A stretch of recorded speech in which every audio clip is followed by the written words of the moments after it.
Thank you very much. My name is John, and I'd like to welcome you to another live Marketing Experiments web clinic. Today we're going to be talking about optimizing email capture, and in one instance, how a simple form change resulted in 364% more emails, but also many other different samples. We're going to have a lot of different case studies, a lot of different experiments. So if you're not familiar with us, just sit tight. We've got a lot to go through in the next 30 minutes. And we're going to get right into it. But before we do, a few quick things. First, if you're on Twitter, we're watching Twitter right now. We actually have a team in here live and ready to look at your questions, answer your questions. In many cases, I'm actually able to see your questions. If I can't get to them, our team will get to them. We really encourage you to be interactive. We also have the question and answer feature on GoToWebinar. I'm looking at it right now, so if you were to send me a comment or send me a response, some kind of question, I'll be able to see that and I'll be able to interact with you. And I highly encourage that. Finally, it's not just me today. Later on, we'll be bringing in Ken, who's a managing editor of MarketingExperiments.com. He's kind of one of the big brains behind this operation, along with our production crew. We're going to give him a chance to actually look at email with us and optimize email capture. That's email capture with us. But without further ado, let's go ahead and get right into an experiment. And let's start asking ourselves that question about getting more emails. Here's the experiment, okay? Now here's a company offering professional financial advice, right? And these are to investors and consumers. And this is actually, we had to anonymize much of this experiment, so that you're going to find black and white, you're going to find some blurriness in there, but that's meant to protect the research partner. But you would probably be familiar with this name if you were just even interested in that industry. Okay, the goal of this particular partner was to increase marketable, here's the key word, marketable email captures in the subscription process. So the question specifically in this experiment was this: which page is going to have the highest email capture rate? Now let me show you a couple of versions. These were both part of the experiment. Now I want you to pay attention to them, because I'm going to ask you to vote. Now here's one version. I'm going to call it version A. Now again, I told you that I would anonymize these. So imagine that the spokesperson, this is a known person, okay? You'd be able to recognize them if you kind of followed that industry. And the offer is tied into this person's kind of ability to send you notifications, right? That's part of the value. So there's the form. We're asking for email and first name and last name. Now let me show you another version, version B. Okay? Doesn't look a lot different. In fact, you might not even be able to detect the differences very easily. So what I'd like to do is put them side by side. Here are the versions side by side. You got version A and version B. Now my question for you is, which one do you think would get you more emails and why? Okay, we can't start off without asking that question. So I'm going to look right now. Okay, Jacques says A and Scott says B. Okay, I'm also looking at, so I think it's Delia, that's A, the first one, because it's shorter. Thank you for giving me that answer. Okay, Hemsey says shorter, version A. Okay, I got another for version A. Alicia says less clutter. Dawn is saying B, it's not so intrusive. We'll see what you mean by that, okay? It looks like a nice mix, okay? Scott says B because I don't have to read the privacy policy and terms and conditions. Stephanie says B because it gives options. Can you guys see the value in this? So what you're doing is you're giving me a hypothesis. You're trying to help me understand why you think the other one will perform better. And that's really important, I'll tell you why. Because with that hypothesis, and you get a result, and you can compare that against the hypothesis, you might actually learn something that can help you duplicate the success. Not just here on this particular page, but everywhere else that you're trying to capture emails. I don't know if there's anybody here that's capturing emails in the storefront, like if you have a retail presence and you're asking for emails at the point of purchase. I don't know if there are people here that are simply just popping on email capture forms random places in the site, or if it's part of maybe it's something that you include in the main product purchase or when you check out from the cart. But the key here is this. If I can come up with a hypothesis that can help me understand why, then I can use that to inform all of those things. So let's look at this experiment from that perspective. Each of you have your different reasons, and I want you to hold on to those for a minute. Now, let's actually show you the result of what happened. Believe it or not, it was actually version B that had significantly more email captures.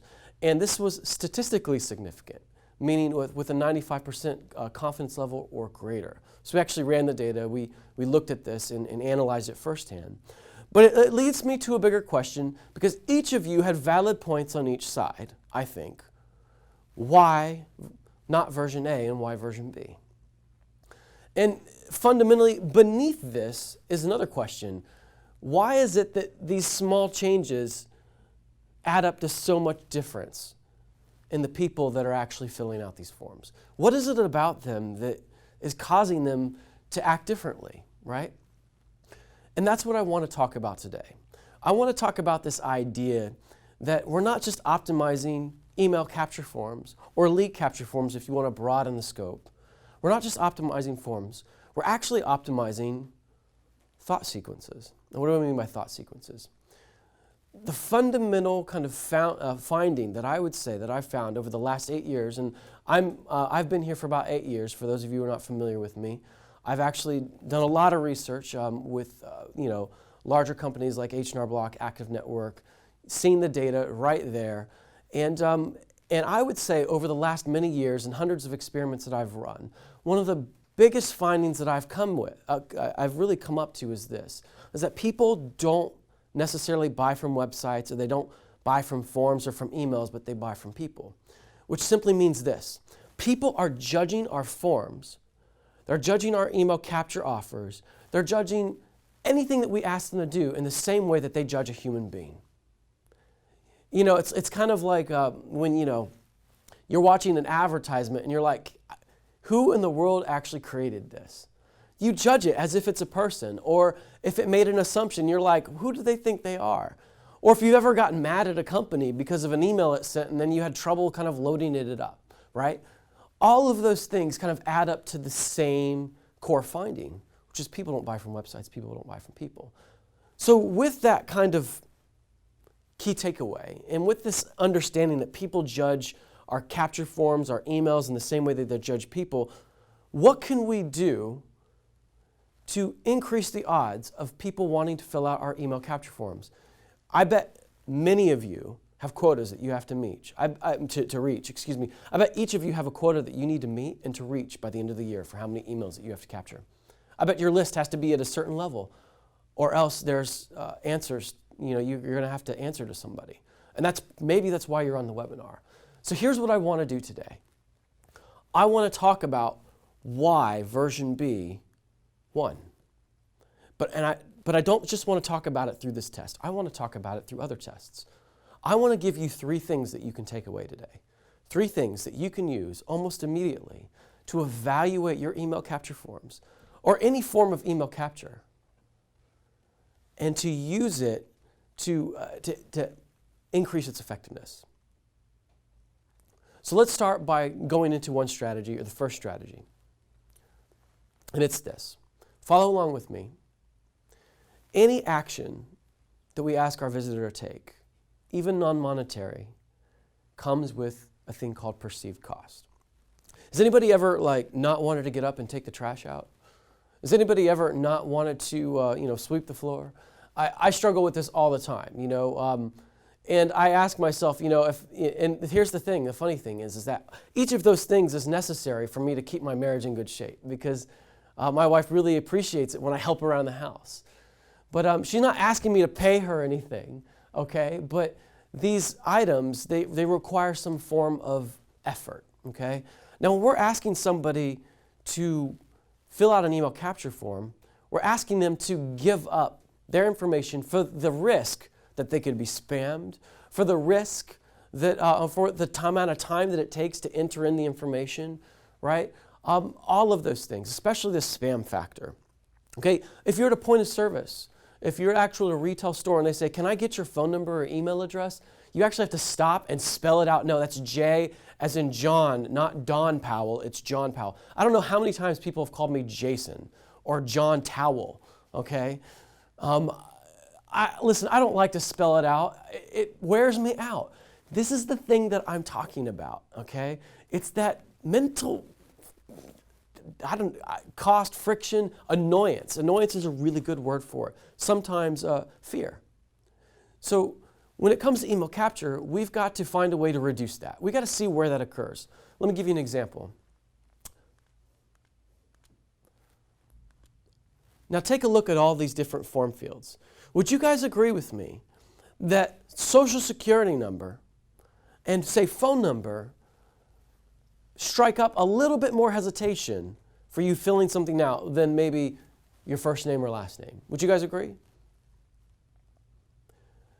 If so, then that's kind of what I'm talking about. There are certain things that make us pause and make us hesitate.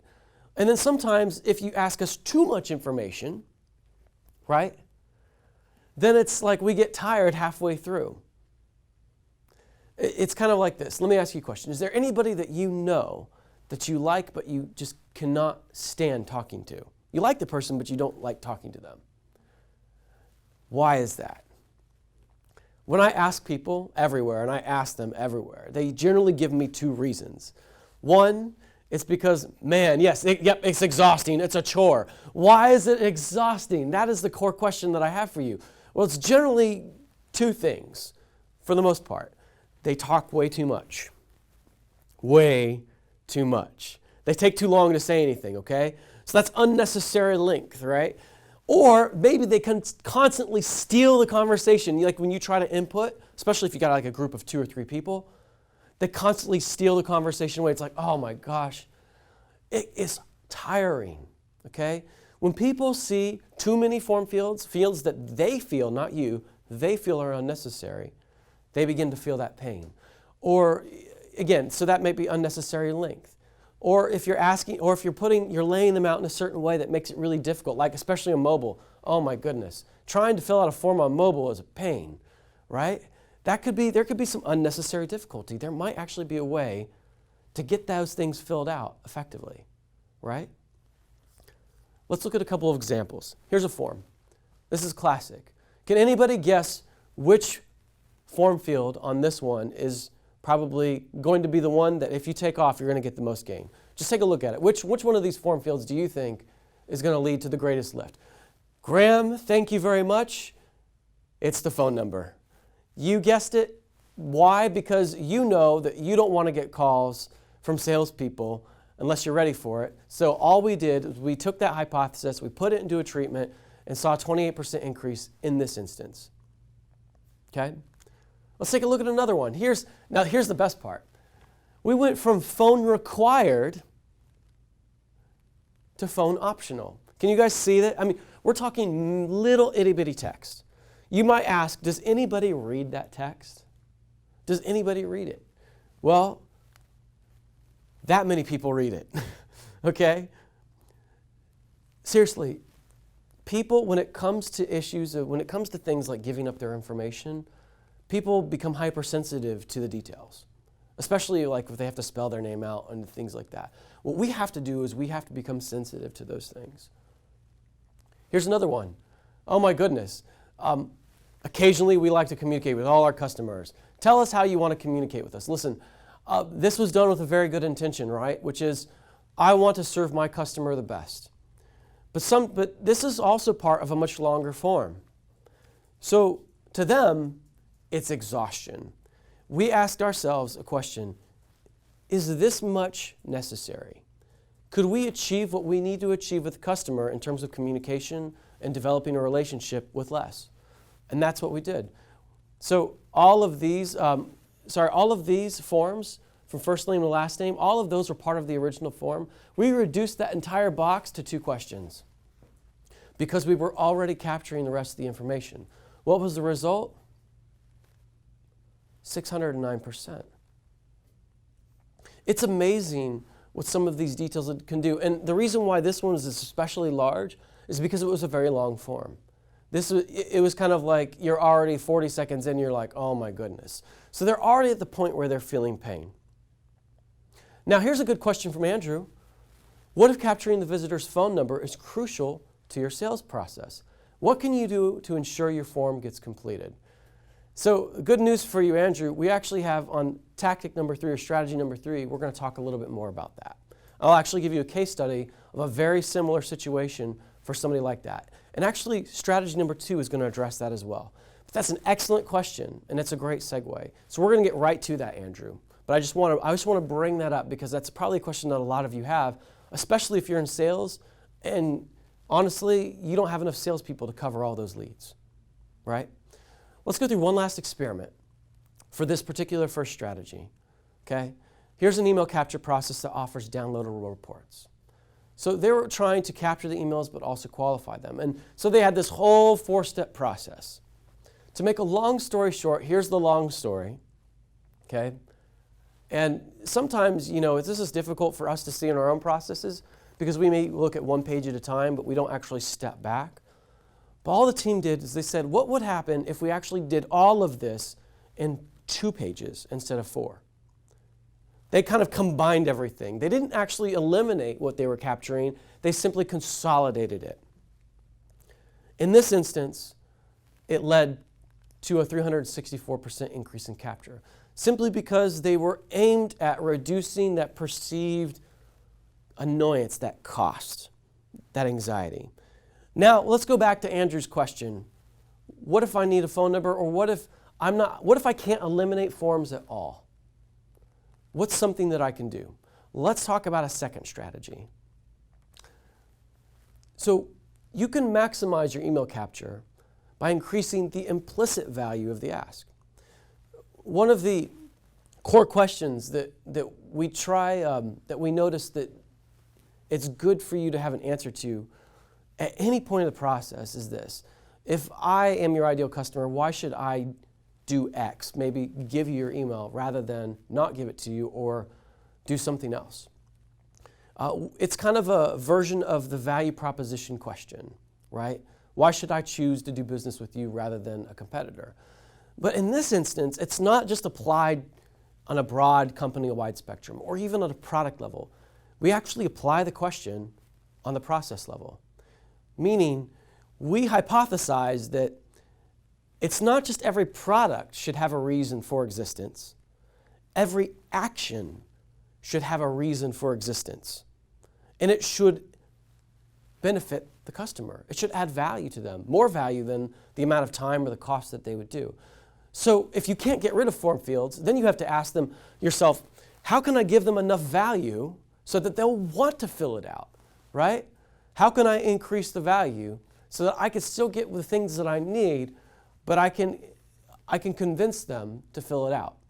Let me show you an example of what one research partner did in this instance. Okay, this is a very well-known newspaper. You all know them, okay? But this is part of the process where they would capture the email, right?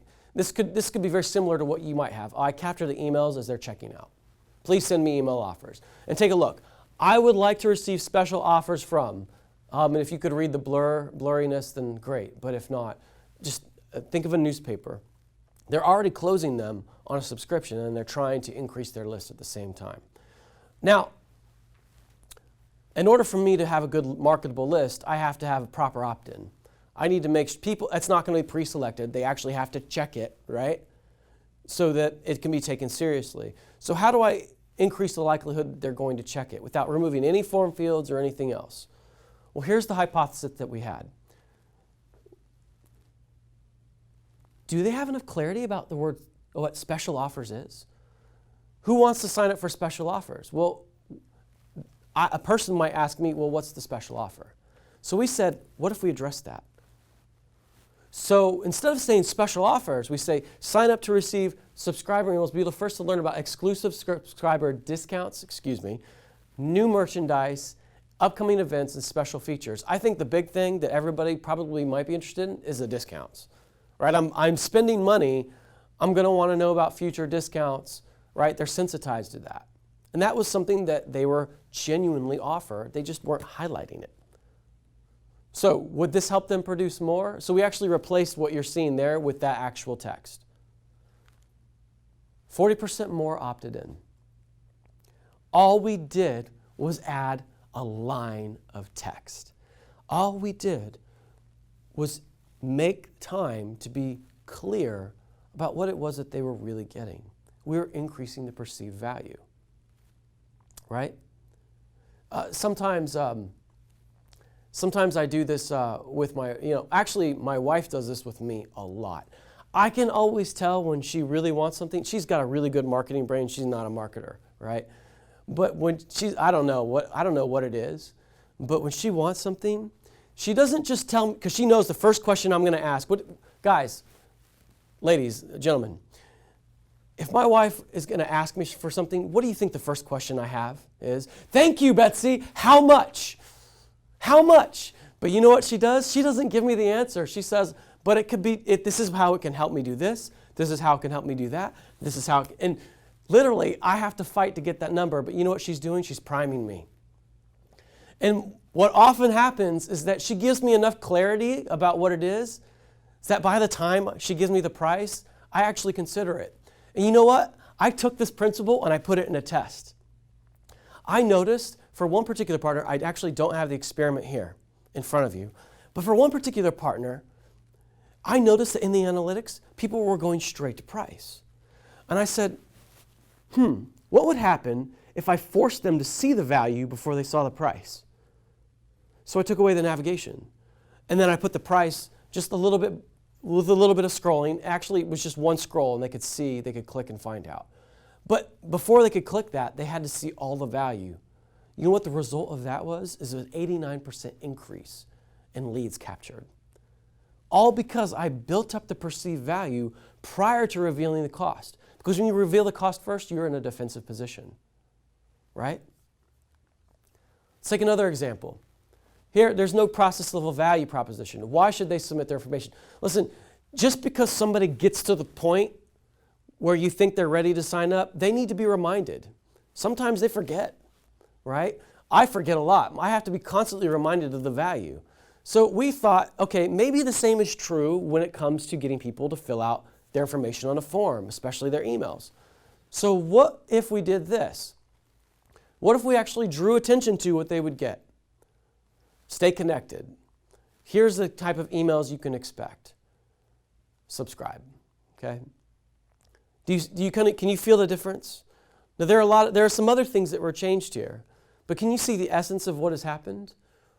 Instead of just saying submit and assuming that they understand the value, we take an extra step to remind them of the value that they're going to receive, right? The result was 33% more captured, right? Here's a final one. This was very incentive-based, okay? To receive your 500 free leads, fill out. Okay, so it's very like 500 free leads. But here, I want you to read this. Once you receive, you will be contacted by who? A business consultant. And what is another word for business consultant? Anybody want to take a guess? A salesman. Betsy is on top of it today. Thank you, Dana. Sales. And who wants to be contacted by a salesman? Did anybody watch Pee Wee Herman? Okay, not to say that I was like a big fan or anything, but remember the sales guy? I'm going door to door, and then he'd be like, ah! That's how people feel, okay? When that happens, it's anxiety, really, okay? So what do? We change it. But we don't just change the nature, we change the nature of the offer. So it's not get 500 free leads. They're still going to get 500 free leads, guys. But this time, they're getting free access, which is instant, right? When you get free, there's a difference between free access and submit. Now, we're still asking for a phone number.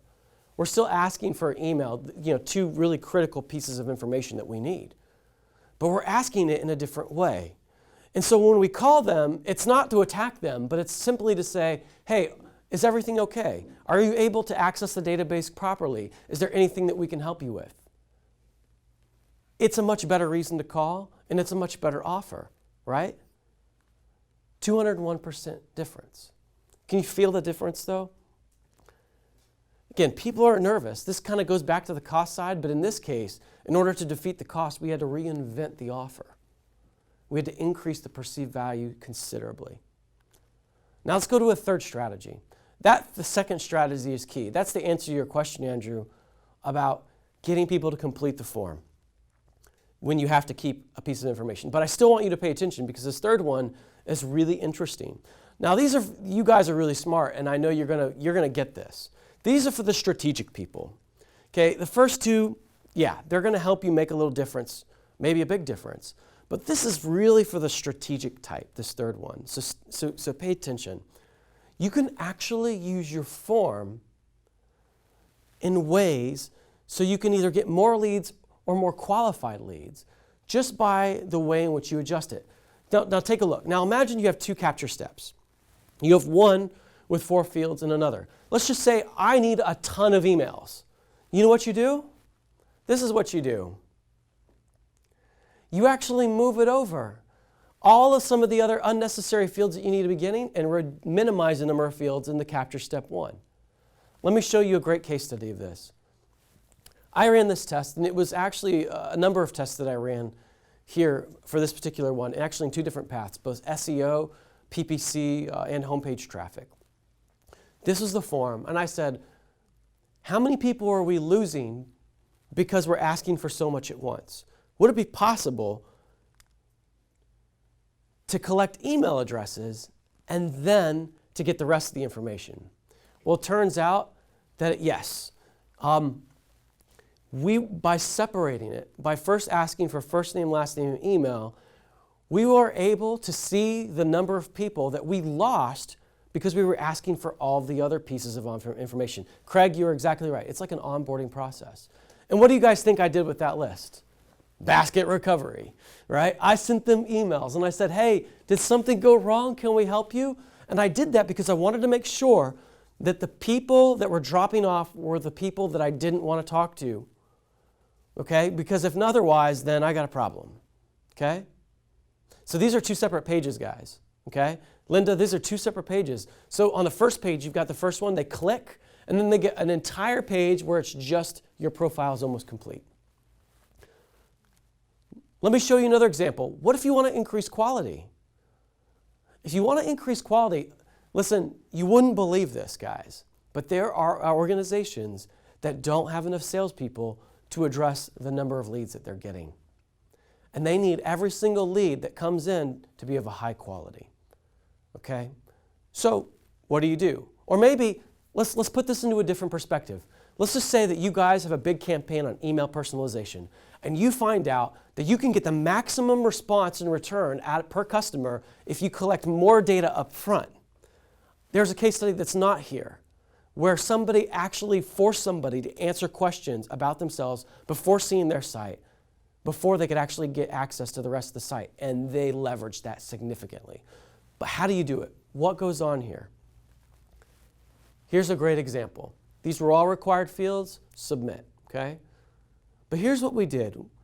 We said, how can we get more qualified leads, but not a bunch of junk leads? First, we made them select, if you take a look on the left, the product need, and then we forced them on a second page. Leads went down, yes they did, but guess how much sales-ready leads went up? This was great for the organization because they weren't ready to deal with the new onslaught. In fact, if they could only have more information per lead or more information per customer, they could make a huge difference in serving them. That's what this company did. Does this make sense? So sometimes you can take a hit for the sake of a bigger gain. Finally, let's go, and actually we already went through this one again, so no need to go through this, but let's do a review. The first principle, the first strategy is about perceived costs, okay? The second one is about increasing perceived value. And the third one is about being very strategic, okay? It's basically aligning your email capturing and your list building activities with business strategy and but they all relate to the core fundamental principle is that people don't buy from websites, people buy from people. And that people judge our marketing in the same way that they judge people. If you take that core principle and you kind of apply it in these 3 different ways, I'm confident that you're going to find a difference in response. Now, without further ado, I'd like to actually look at a live optimization. Ken, come on up. Now, we've got a couple minutes. 3, 2, 3? Got about 2 minutes. Excuse me, excellent. So we actually had somebody send us their email capture form. This is, I think it's Nintex. That's correct. Nintex. So I'm seeing some interesting opportunity here. Audience, here's what I want you to do. We just learned about 3 principles. How would you help Nintex? Tell me right now. How would you help in Nintex? And just to let Alethea know about the process flow, you guys will have access to all the slides. We'll get them to you, don't worry, so you don't have to worry about that. So let's take a look. And Ken, I want you to be thinking about the top 3 things that you would do. Okay, so we're going to look at the audience. Michael says go multi-stage. So he's saying do strategy number 3, break it up, okay? Right, because it looks like we've got a lot of fields here. Stephanie, oh my gosh, that's such terrible grammar. Okay, hopefully it's not me. Right? So, okay, simplify copy, says Linda. So Linda's saying, listen, you know, there's probably some friction there, right? There's probably some annoyance there. It's just too much, okay? Dave says the headline and subheadline are confusing. Different sizes and colors, mess. Thank you, Dave. I think that's an excellent point, okay? Betsy says reduce their choices. Michael says make the value jump out. And that's kind of relating to something that you guys are already saying, which is like there's a lot to be missed because there's too much to process. Ken, what are your top 3 things? To the point that we discussed earlier in the clinic, I would say the first thing that pops out to me is that the value just isn't there. I had a chance to look throughout the website, and they do a really good job building that value for the product up until this page. Right. And then when you see this page, it almost feels like they've assumed that the sale is made. You know, they've gotten comfortable. Right. It's something that we talk about a lot in our value prop course, the continuity of the value proposition. And there's just no compelling value copy on this page that makes me want to immediately sign up for this product. Second thing that sticks out right away is the kind of the conflating objectives. We've got 2 separate products here. We've got a SharePoint version and we've got an Office 365 version. Right, yeah. 2 different calls to action, 2 different sets of kind of value points on the left, on the right. Especially with the Office 365 on the right, the calls to action are kind of hidden. So it's almost like they could actually, it's a choice that we know that a customer has to make. So let's just go back to Andrew's question, you know, what if I need to know that? Maybe there's a better way that you can figure that out and direct them. Correct. And still increase the value. Yes. Right? Okay. And then the third thing I noticed right away is just this form feels like a lot of work. Like everything about this page, you know, we try to emphasize leading with the get, what do I get? And I just see ask. Starting with the headline, you know, try an Nintex for 30 days free. When you hear the word try, you know, it sounds laborious. I have to do something. This form, you know, it calls this form 4 simple steps when it's really just 1 form. You know, I hear 4 simple steps. Right. You know, that sounds like a lot of work when really it's just 4 fields of a form. Right. And even the call to action, start my free trial, you know, I think they already know it's a trial. You know, I think that kind of creates a little bit of anxiety, a little bit of friction. Okay, excellent. Going to go back to the audience, and I'm just going to take real quick. So it's great. Arun says a headline should be paid off in the body copy. David says too many choices. Do I watch videos or fill out form? That goes right along with your point, Ken. I think all of you kind of figured out. This sounds like it's one of those pages that you really need to kind of. I always look for the good, right? And the challenge here is that I would say the one thing that you have to leverage here, perhaps, is some of the content. The problem is that it's actually giving them a reason not to complete it. So this is one of those pages that you may need to do a lot more work changing than more others. And Flint would say burn it to the ground, okay? You just burn it to the ground and start over. I'm not going to say that per se. But I would say is that, yes, if you can start from scratch, a solid headline that has its own standalone font, okay, that reinforces the value that was emphasized in the previous pages, what you get with the free trial, okay? Because it is a trial, speaking to the anxiety, you might want to address, you know, when trial means I might have to pay later. In this case, trial means I have a lot of work to do. You might explore trying something different, like see how it works, or get a live demo. Okay, something where they don't have to do any work unless it is something that they should be. You see what I'm saying? Like, do they really need to do that work? Is there something that you can do that can draw them in, like a see how it works or some kind of guided demo that doesn't depend on a salesperson talking them through it necessarily? Okay, that might be a great way to do it. Even things like your form fields, like number one, they're long, they're unnecessarily long in length. I mean like wide. They don't have to be that wide. There's this extra white space between. Guys, that might not be your fault because of the templates that you're using or the form plugins and the things that you're using. But if you have the ability to change it, you should test that. But definitely get a clear headline, a clear subheadline. Remind them of the value that brought them there in the first place. Make sure you highlight that. Get rid of any eliminating competing options on the right. Maybe you could do testimonials. The free trial, or I learned this much by doing the free trial. And make it about the process, not about the product as a whole. Give them a reason to want to engage in this particular step of the process. Without the demo, I had no idea exactly how awesome it was. Something like that, okay? And you can use some of the video, like you could say, as part of the demo, you'll have access to these videos, which you wouldn't get anywhere else. I mean, that could be a piece of offer. But the point is don't give them multiple options. Give them a single option, make it very clear, and minimize as much of, you can eliminate a lot of your clutter simply by changing your fonts, changing your colors, so that it reads very straightforward and there's really no distraction. And one thing, if I could point out that I think they do well here that we addressed earlier, is they make that phone number field optional. That's a high anxiety piece of information. It's sensitive. People aren't always willing to give that out. So making that optional, I think, is something that Nintex does really well here. One thing that you guys may want to try, and I've done this. Okay, let's just say that you're trying to build a list that you can email later and personalize. What information on here are you asking that will actually help you personalize your communications? And you know what? I'm going to squint and look at it. I'm going to step out of the camera and really, guys, I don't really see anything. What if you could ask them how urgent their need is? What if you could ask them if it's a specific aspect of the product that they're interested in? Now you're not just capturing an email or capturing a lead, but you're actually capturing information that will help you serve them better. And tell them that's why you're asking for the information. I want to know this so I can get you connected with the right person as fast as possible, or so that I could actually show you the part of the product that you want to see. And then, of course, you can send them personalized emails. Does that make sense? I've actually done that and seen an increase in response, even though I added friction, which is really strange. But I think the value, implied value of adding that request overrode the cost of doing it. That was the hypothesis. Is it valuable enough to have a personalized response to ask for more information? Does that make sense? So overall, I mean, work with your template. I think you got something good.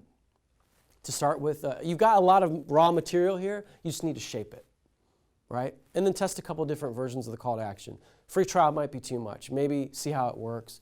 Get an instant guided demo or interactive demo. Something that says somebody's not going to call you right away. You can explore it, but you don't have to do too much work. All right. And if we could also point out, John, that if you guys like what we did here with this live optimization, we'll be doing an hour exclusively of live optimization on October 29th, 4 p.m. Meclabs.com/liveopt. So guys, take a look at your slide. We love to do this. We don't just, and here's the thing, let me give you a little bit of value for this. There's some pretty interesting guys out there like Page Fights and all of that, and that's great. I love to hear from experts who've written books, but the problem that I find when I listen to things like that is I don't know how much of that is just instinct and how much of that is, can I count on? The great thing about these type of sessions is we actually use a methodology. Literally, it looks like a math formula. We use a methodology to diagnose emails and pages. A methodology that we've seen to work over hundreds of tests. That is really the difference. It's not really highlighted here, but if you come to this, that's the one thing that you can get that you won't easily find anywhere else. And so I would encourage you to take advantage of it. We love doing it anyway, it's fun. But thank you so much. I think we're out of time. Thank you for bearing with us a couple extra minutes. If you found value, please let us know in the survey. If not, please let us know, and so I can cry all night and make everything better and give you free stuff, But thank you so much. We look forward to seeing you on the 29th, and thank you for your trust.